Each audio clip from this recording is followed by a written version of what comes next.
Merci. Et cap sur Moscou pour parler de l'exploitation des ressources minières du Nord pour favoriser la paix et la sécurité. La sécurité et le développement, c'est la démarche choisie par les autorités de la transition. L'établissement d'une carte géologique était au cœur d'une séance de travail à l'occasion de cette visite à Moscou de la délégation de haut niveau conduite par le ministre de l'Économie et des Finances. C'était au siège de la société Zarubezh Geologia avec laquelle un mémorandum d'entente a été signé sur le sujet en octobre 2023. Envoyés spéciaux à Moscou, Yaya Konaté, Adama Kamara. D'un côté, la direction générale et des experts de la société Zarubezh Geologia. De l'autre, la délégation de haut niveau conduite par le ministre de l'Économie et des Finances et sur la table un mémorandum d'entente signé en octobre 2023 relatif à l'établissement d'une carte géologique pour le Mali. Il s'agit pour notre pays d'avoir une connaissance exhaustive des ressources minières et minérales dont regorge son sous-sol pour mieux les exploiter et les mettre au service du développement.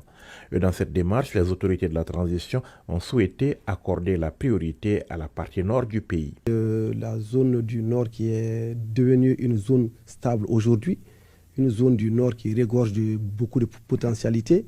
Et il nous est apparu important donc de donner la priorité à faire la carte minière de cette zone afin de pouvoir commencer très rapidement l'exploitation des richesses et de pouvoir favoriser donc la sécurité et la paix dans cette zone. Et dans les 48 heures, nous allons nous retrouver pour en tout cas signer un accord pour qu'il puisse très rapidement commencer pour un délai maximum de 18 mois de faire les travaux sur le nord. La recherche pétrolière ne restera pas en marge du processus d'élaboration de la carte géologique du Mali. Aujourd'hui, le Mali dispose de certaines données qui vont être transmises à la partie russe pour qu'ils puissent les analyser, pour que dans un premier temps, nous puissions avoir également des résultats par rapport à la qualité de tous les produits pétroliers que nous avons, de tous les produits liquides que nous avons sur l'ensemble du territoire et comment, en tout cas, assurer une meilleure exploitation de ça. Contrairement au nord, de nombreuses études sont déjà disponibles en matière d'exploration et d'exploitation minière dans le sud du pays.